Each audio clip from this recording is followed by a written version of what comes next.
ઓમ શ્રી કૃષ્ણ વંદે જગદગુરુ વાલા મિત્રો, હાર્દિક સ્વાગત છે આપનું ગીતા જ્ઞાન ગંગાના ગીતા સત્સંગમાં. સૌને મારા જય શ્રી કૃષ્ણ, જય માતાજી, રાધે રાધે. વાલા મિત્રો, આજે શ્રીમદ ભગવદ્ ગીતા શ્રી કૃષ્ણ અર્જુન સંવાદ નામે 8મો અધ્યાય અક્ષર બ્રહ્મ યોગ, શ્લોક નંબર 8. અભ્યાસ યોગ યુક્તેન ચેતસા નાન્યગામિના પરમં પુરુષમ દિવ્યમ યાન્તિ પાર્થાનુચિંતયન. હે પાર્થ, એ નિયમ છે કે પરમેશ્વરના ધ્યાનરૂપી અભ્યાસ યોગથી યુક્ત બીજે ક્યાંય નહીં જનારા ચિત્તથી સતત ચિંતન કરનાર મનુષ્ય પરમ પ્રકાશ રૂપ દિવ્ય પુરુષને અર્થાત પરમેશ્વરને જ પ્રાપ્ત પામે છે. મિત્રો, આ અક્ષર બ્રહ્મયોગ 8મો અધ્યાય. અક્ષર એટલે કે જેનો ક્ષર કદી ના થાય, અવિનાશી, અને યોગ એટલે કે એનાથી યુક્ત થવું, જોડાતું. તો આ વિષયમાં અર્જુન દ્વારા ભગવાનને 7 પ્રશ્નો પૂછવામાં આવે છે, બ્રહ્મ, આધ્યાત્મ, કર્મ વગેરે, અને એના ઉત્તરો ભગવાન 1 થી 7મા શ્લોક સુધી આપે છે. અને 8મા શ્લોકથી ભગવાન ભક્તિ યોગના વિષયમાં ચર્ચા કરે છે કે હે અર્જુન, અભ્યાસ યોગ યુક્તેન ચેતસા નાન્યગામિના પરમં પુરુષમ દિવ્યમ યાન્તિ પાર્થાનુચિંતમ. અહીંયા મિત્રો ભગવાન 2 શબ્દ ઉપર ભાર મૂકે છે કે એક અભ્યાસ અને બીજો યોગ. તો સંસારથી મન હટાવી વારંવાર પરમાત્મામાં મન જોડવાનું નામને અભ્યાસ કહે છે. અને એ સ્થિરતા કાયમ બની રહે, સમતા બની રહે, તેનું નામ યોગ કહેવાય છે. સમત્વ યોગ ઉચ્યતે. ગીતા અધ્યાય 2 શ્લોક 48. તો મિત્રો, કોઈ પણ વસ્તુ એનો વારંવાર અભ્યાસ કરવાથી, વારંવાર રિપીટ કરવાથી, વારંવાર આવર્ત કરવાથી એકના એક વસ્તુ દ્રઢ થાય છે. અને દ્રઢ વસ્તુ મિત્રો કદી ભૂલાતી નથી, એની કદી વિસ્મૃતિ નથી થતી. આનું નામ જ અભ્યાસ છે. વાલા મિત્રો, એક જગ્યા ઉપર, એક વિષય ઉપર મન સ્થિર કરવા માટે અથવા એક વિષયમાં ઓલરાઉન્ડર બનવા માટે જે તે વિષયનો વારંવાર અભ્યાસ કરવો પડે છે, વારંવાર એનું આવૃત્ત કરવું પડે છે, વારંવાર તેનું શ્રવણ, મનન અને નિધિધ્યાસન કરવું પડે છે. ત્યારે એ અભ્યાસ ગાઢ બને છે. અને ગાઢ થયેલો અભ્યાસને યોગ કહે છે, એટલે કે સ્થિર થાય છે. દાખલા તરીકે આપણે દૂધનું ઘી બનાવવું હોય તો એમાં છાશનો 2 ટીમ્પો નાખી એ દૂધને એક જગ્યાએ સ્થિર મૂકી દેવું પડે છે. તો દૂધ અને છાશ મેળવવાની ક્રિયાને અભ્યાસ કહે છે. પરંતુ તેને અમુક કલાક સ્થિર મૂકી રાખવું, એના એ સ્થિતિ જળવાઈ રહે, તેનું નામ યોગ કહે છે. જેવી રીતે ડ્રાઈવર, શરૂઆતમાં ડ્રાઈવરને સતત જાગૃતિ રાખવી પડે છે કે ભાઈ રસ્તો જોવો પડે, રસ્તાના બમ્પ જોવા પડે, રસ્તાના ખાડા ટેકરા જોવા પડે, સાઈડમાં આવતા જતા સાધનો અને માનવોને જોવા પડે. તો આ બધું શરૂઆતમાં જરૂરી છે. પરંતુ વારંવાર વર્ષોના અભ્યાસ પછી એના એ જ ડ્રાઈવર ને ગમે તેટલી ભીડ હોય, ગમે તેટલા ટ્રાફિકમાં હોય, વાતો કરતો હોય, અથવા લોબા કાર્યના કારણે, લોબા ગાડી ચલાવવાના કારણે કોઈક જગ્યાએ ઝોકું પણ ખાઈ જાય, 2-5 સેકન્ડ ઊંઘી પણ જાય, તો પણ એનાથી કદી એક્સિડન્ટ નથી થતું. કારણ કે એનો એ વારંવાર અભ્યાસ થઈ જાય છે. અને અભ્યાસના કારણે એનું મન, ઇન્દ્રિય અને શરીર સોને એ અંદર અચેતન અવસ્થામાં ચાલ્યો જાય, ઊંઘમાં ચાલ્યો જાય, તો પણ એનું શરીર યોગી કંટ્રોલ કરી લેશે. એવી જ રીતે ભગવાન કહે છે કે નિરંતર અભ્યાસ યોગ યુક્તેન ચેતસા નાન્યગામિ. વારંવાર અભ્યાસ કરવાથી, ચાહે સંસારી અભ્યાસ તમે કરો કે ચાહે આધ્યાત્મિક અભ્યાસ કરો, સાંસારિક અભ્યાસની તો વાતોનો આપણે ખબર છે કે દાખલા તરીકે કંડક્ટર દરરોજ સ્ટોપ ઉપર ટોકરીઓ મારે, પેસેન્જરને લે અને મૂકે છે, તો એ ઊંઘમાં પણ એ જ ક્રિયા કરે છે. કાપડનો વેપારી લો કેટલા મીટર કાપવું, તો રાત્રે એના અચેતન મનમાં પણ એ જ અભ્યાસ ચાલુ રહેશે. તો આ જ અભ્યાસનું મહત્વ છે. તો ભગવાન આ જ વસ્તુ કહે છે અર્જુનને કે અભ્યાસ યોગ યુક્તેન ચેતસા નાન્ય ગામિના. તો સંસારથી મન હટાવી વારંવાર પરમાત્મામાં મન જોડવું, અને એ જોડેલું મન જ્યાં સુધી એક જગ્યા ઉપર સ્થિર ન થાય, પરમાત્મામાં સ્થિર ના થાય, ત્યાં સુધી અભ્યાસ અવિરત ચાલુ રાખવો, આનું નામ યોગ છે. હવે એક મિત્રો આપણા બધાનો અનુભવ છે કે અભ્યાસમાં મન લગાવવાથી પ્રસન્નતા થાય છે અને મન ન લાગવાથી ખિન્નતા થાય છે. તો આ અભ્યાસ તો છે, પરંતુ આ અભ્યાસ યોગ નથી. કારણ કે અભ્યાસ યોગ તો ત્યારે જ સિદ્ધ થાય કે જ્યારે પ્રસન્નતા અને ખિન્નતા બંને ન થવી જોઈએ. જો ચિત્તમાં પ્રસન્નતા અને ખિન્નતા થઈ જાય તો પણ તેને મહત્ત્વ ન આપવું જોઈએ. કારણ કે શરીર, ઇન્દ્રિય અને મન આપણા હાથની વસ્તુ નથી, અને એ પરિસ્થિતિ, સ્થળ, કાળ, પરિસ્થિતિ વસ્તુને અનુરૂપ છે. પરંતુ આપણું મેન લક્ષ્ય દૃઢ રહેવું જોઈએ કે મન લાગે અથવા ન લાગે, ક્રિયા થાય અથવા ન થાય, પરિણામ મળે અથવા ન મળે, તો પણ આપણો દરરોજનો જે નિયમ છે દૃઢ અભ્યાસ કરવાનો કે આટલા કલાક ભગવાન માટે બેસવું જ.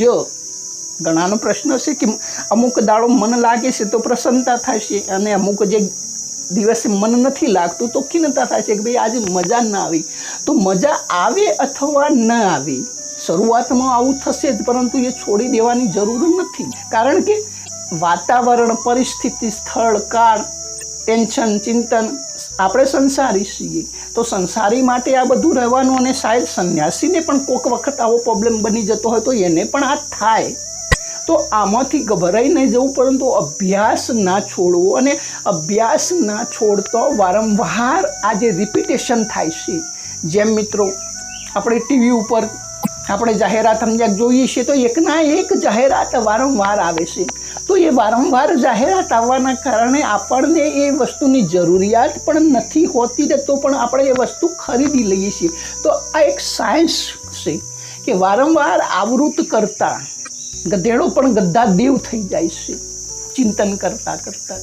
તો આ જ વસ્તુ છે કે જીવ બ્રહ્મનું ચિંતન કરતાં કરતાં બ્રહ્મ સ્વરૂપ બની જાય. વાસ્તવમાં તો એ બ્રહ્મ સ્વરૂપ છે જ, એને નવું મેળવવાનું નથી, પરંતુ એ પોતાને ભૂલી ગયો છે, પોતાને વિસ્મૃત થઈ ગયો છે. શાસ્ત્રમાં દાખલો આવે છે કે ભમરી એક વિશેષ કીડાને ડંખ મારીને પોતાના દરની અંદર ફિટ કરી દેશે, અને વારંવાર એ જેટલા વખત આવે કીડાના જોડે ત્યારે વારંવાર ડંખ મારે છે. તો એ ડંખની અસહ્ય પીડા, વારંવાર ડંખ મારવાના કારણે પેલો કીડો સતત ભમરીનું ચિંતન કરે છે, અને એ સતત ભમરીનું ચિંતન કરવાના કારણે એક દિવસ એ કીડો કે જે જમીન ઉપર પણ સરળતાથી ચાલી શકતો નથી, એક તુચ્છ જંતુ છે, એ ભમરીના ચિંતનથી અને ડંખના અસહ્ય પીડાના કારણે એ એક દિવસ ભમરી બની જાય છે. એ આપણે જોયેલું છે, સાંભળેલું છે. તો આવી રીતે અભ્યાસ યોગ યુક્તેન ચેતસા નાન્યગામિના. તો લક્ષ્ય ઉપર જો સુધી ના પહોંચાય ત્યાં સુધી જે તે ગુરુજીને નીતિ નિયમ આપેલા હોય એ કરતા જવાનું, ને ગુરુજીને પણ ના આપ્યા હોય ને આપણે જે વંશ પરંપરાગત કરતા આવ્યા છીએ તો એકના એક આવૃત્ત કરતા જવું. જેમ માળા કરીએ છીએ, માળાનો આશય શું છે? કોઈ માળાથી સિદ્ધિ પ્રાપ્ત થતી નથી, કે માળાથી ભગવાન મળી જતા નથી, પરંતુ એ નામ જપનું જે રીવરૂટ આવૃત થાય છે. આવૃત થવાથી એક ઉર્જા બને છે, એક સેતુ બને છે જે તૂટતો નથી, અને જે તૂટતો નથી અવિરત ચાલુ રહે છે. અનન્ય ચેતસા સતતમ યોગ યુક્તાન, કે જે સતત તમારી લયતા બને છે. જેવી રીતે એકના એક ટીમ્પુ પાણીનું તુચ્છ ટીમ્પુ છે, ટીમ્પાની કોઈ તાકાત નથી કે પથ્થરને તોડી શકે, પણ વારંવાર એકના એક જગ્યાએ એકના એક સમયે એક જ ધારું ટીમ્પુ પડે જાય ને તો મિત્રો એ પર્વતને તોડવાની તાકાત રાખે છે. જેમ આપણા પહેલાં કૂવા ઉપર પાણીયારીઓ પાણી ભરતી હતી તો એકના એક જગ્યાએ રસ્સો ખેંચવાથી હાલ પણ એના રસ્સો એ દોરડું છે, દોરડું પથ્થરને ના તોડી શકે, તો પણ હાલ પણ એના કાપા પડેલા આપણા નજર સમક્ષના દાખલા છે કે એકના એક વસ્તુ અવિરત સતત એકના એક ઉપર ઘસાતી રહે. તો એવી રીતે મન વારંવાર પ્રભુનું ચિંતન કરતું રહે. અને મનનો સ્વભાવ છે કે જાય ગમે તેઓ પણ વારંવાર પાછું એક જગ્યાએ આવી જાય છે, હજારો જગ્યાએ ફરીને પાછું એકના એક જગ્યાએ આવે છે. તો આ મનને એના જ સાધન દ્વારા બસ એના ઉપર સ્થિર કરવું. તો સંસારમાં વારંવાર મન દોડવાનું, તો સંસારમાંથી વારંવાર જેલું પાછું લાવીને પાછું પરમાત્મામાં જોડવાનું, વારંવાર સંસારમાં જશે, વારંવાર પરમાત્મામાં જોડવાનું. આ ક્રિયાને મિત્રો અભ્યાસ કરે છે. અને આ ક્રિયા દિન પ્રતિદિન એકના એક રિપીટ કરવાથી મન કંટાળીને એક જગ્યાએ સ્થિર થઈ છે. વારંવાર મન દોડશે નહીં. આ દરેક પૂર્ણતા પ્રાપ્ત સાધુ પુરુષનો મહાત્માઓનો અનુભવ છે. તો અભ્યાસમાં મન લાગવાથી પ્રસન્નતા થાય છે અને મન અભ્યાસમાં ન લાગવાથી ખિન્નતા થાય છે. પરંતુ આ અભ્યાસ તો છે, પરંતુ અભ્યાસ યોગ નથી.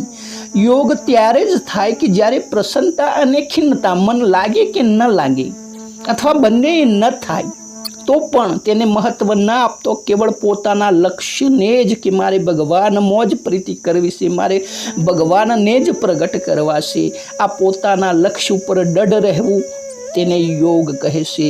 અને આ એવા યોગથી યુક્ત ચિત્ત હોવું જોઈએ. ચેતસા નાન્યગામીના, કે ચિત્ત અન્યગામી ન હોવું જોઈએ, ચિત્ત એકગામી હોવું જોઈએ. દાખલા તરીકે સ્ત્રી એક જ પુરુષને પામે તો એ પ્રતિવર્તા કહેવાય છે, અને અન્ય પુરુષોના સાથે સંબંધ રાખે તો એ વ્યભિચારિણી ગણાય છે. તો મિત્રો અહીં ભગવાન ભક્તિનો વિષય હવે આગળ કરશે. 8મા શ્લોકથી 22મા શ્લોકથી ભગવાન ભક્તિ યોગ ઉપર વિશેષ ભાર દેવા માટે જ આ શ્લોકનું અહીં તાત્પર્ય દર્શાવે છે કે ચિત્તને અન્યગામી ન થવા જેવું જોઈએ, અન્યનું ચિંતન ન કરવું જોઈએ, એક કેવળ પરમાત્મા સિવાય બીજું કોઈ લક્ષ્ય ના રહેવું જોઈએ. અને એ લક્ષ્ય ના રહેતો કેવળ ચિંતન એક જ થવાનું. પરમમ પુરુષમ દિવ્યમ યાતિ પાર્થાનું ચિંતનમ, કે એવા જ ચિત્તથી, એકગામી ચિત્ત, અન્યગામી નહીં, એવા જ ચિત્તથી પરમ દિવ્ય પુરુષનું એટલે કે સગુણ અને નિર્ગુણ નિરાકાર પરમાત્માનું ચિંતન કરતો રહીને શરીર છોડવાવાળો મનુષ્ય જ પરમાત્માને પ્રાપ્ત થાય છે. મિત્રો નિર્ગુણનું ચિંતન કરવું બહુ કાઠું છે, એટલા માટે શરૂઆતમાં ભક્તે સગુણનું ચિંતન કરવું પડે છે. સગુણ એટલે આકારવાળો, રૂપ. પછી તમે કોઈ પણ ભગવાનને દેવીને માની લો, રામ માનો, કૃષ્ણ માનો, જીસસ માનો, ક્રાઇસ્ટ માનો, કોઈ ફેર પડતો નથી. પરંતુ શરૂઆતમાં સગુણનું ચિંતન કરતાં કારણ કે નિર્ગુણને આપણું ધ્યાન જલ્દી ના લાગે. નિર્ગુણ નિરાકાર હોય, એનો કોઈ આકાર જ ના હોય તો તમે ધ્યાન કઈ રીતે કરવાના. પરંતુ આપણો અભ્યાસ સતત સંસારી છીએ તો સંસારમાં ગમે તેના ઉપર છોકરા બૈરા, છોકરા સગા સંબંધીઓ ઉપર આપણું ચિત્ત ચોંટેલું છે, દ્રશ્ય ઉપર ચિત્ત ચોંટેલું છે. તો દ્રશ્યથી આપણું ધ્યાન, દ્રશ્યથી આપણું ચિંતન શરૂ થાય તો ભગવાનનું દ્રશ્ય સ્વરૂપ જે હોય સગુણ, તો એનું ચિંતન કરતાં પછી નિરાકાર, કે જે સગુણનું આધિષ્ઠાન છે નિરાકાર, તો નિરાકારનું ચિંતન આપોઆપ દઢ થઈ જાય છે, તેને યોગ કહે છે. તો સગુણ અને નિર્ગુણ બંનેનું મિલન થવું, અનન્ય ચેતતા અભ્યાસ યોગ યુક્તેન ચેતસા નાન્યગામીનામ પરમમ પુરુષમ દિવ્યમ યાન્તિ પાર્થાનું ચિંતનમ. તો એ ચિત્તથી પરમ દિવ્ય પુરુષનું એટલે કે સગુણ નિરાકાર પરમાત્માનું ચિંતન કરતો રહીને શરીર છોડવાવાળો મનુષ્ય જ પરમાત્માને પ્રાપ્ત થાય છે. તો મિત્રો અહીંયા અર્જુને પ્રશ્ન આગળ કર્યો હતો 6 પ્રશ્નો પછી 7મો પ્રશ્ન અર્જુનનો એ હતો કે પ્રણય કાલે ચ કથમ જ્ઞેયોસ્મિ નિયતાસ્ત્વભિ 8મા અધ્યાયનો બીજો શ્લોક। તો આ પ્રશ્નનો ઉત્તર ભગવાન હવે 8મા 9મા અને 10મા શ્લોકમાં આપશે। અંતકાળે સ્મરણ કરવાવાળો કયા કયા ભેદ હોય છે એના, તો મિત્રો આગળ એનું વર્ણન કરીશું। વિડીયોને અહીં વિરામ આપીએ। હરિ અનંતા, હરિકથા અનંતા, એમ ગીતા અનંત અસીમ મહાસાગર છે, પરંતુ એનું એક બૂંદ પણ જેમ અમૃતનું એક બૂંદ અમર બનવા માટે કાફી છે, એવી રીતે એક એક શ્લોક વ્યક્તિને મુક્ત કરવા માટે, પરમહંસ બનાવવા માટે, જીવન મુક્ત થવા માટે કાફી છે। તો મિત્રો આપનો અમૂલ્ય સમય ગીતા જેવા જ્ઞાનને ભગવાનની દિવ્યવાણીને આપ્યો એ બદલ આપ સૌને પણ ધન્યવાદ। આપના માતા પિતાને ધન્યવાદ કે કારણ કે કળીકાળમાં આવો સત્સંગ મળવો પણ દુર્લભ છે અને સાથે સાથે સોંભળનારા પણ દુર્લભ છે, કારણ કે અત્યારે બસ ફાલતુ કચરો સોંભળવાવાળા હજારો મળી રહેશે, પણ દિવ્ય વસ્તુ લેવાવાળો કોઈ નહીં હોય, કારણ કે દિવ્ય વસ્તુ મેળવવા માટે દિવ્યતા જરૂરી છે, કારણ કે કરોડોની વસ્તુ ખરીદવા માટે કરોડો પતિ જ જોઈએ। રસ્તાનો રખડતો ભિખારી કરોડોના મૂલ્યની વસ્તુ ના ખરીદી શકે। એવું આધ્યાત્મિક ભૂખ જેની હોય એ જ આધ્યાત્મિક વસ્તુ જાણી શકે છે, માણી શકે છે, એનો એને આદર હોય છે। નહીં તો ફાલતુ વ્યક્તિને તો તમે કરોડોનો હીરો કોહિનૂર આપી દો તો પણ એ પથ્થરો સમજીને ફેંકી દેવાનો છે, તો એના માટે આ ગીતા જ્ઞાન નથી। મિત્રો જે અધિકારી છે, જેને પરમ લક્ષ્ય પ્રાપ્ત કરવું છે, પ્રભુને પ્રાપ્ત કરવા છે, આ જ મનુષ્ય જન્મમાં પૂરો ના થાય ત્યાં સુધી એને પોતાનું પરમ લક્ષ્ય મોક્ષ સુધી પહોંચવું છે, એના માટે જ ગીતા દિવ્ય ગ્રંથ છે। તો આપે આપણો અમૂલ્ય સમય આપ્યો તો વારંવાર ફરીથી ધન્યવાદ કરું છું। તો મિત્રો જોતા રહો ને જોડાતા રહો ગીતા જ્ઞાન સત્સંગમાં। સૌને મારા જય શ્રી કૃષ્ણ, જય માતાજી, રાધે રાધે। નેક્સ્ટ ફરીથી મળીશું।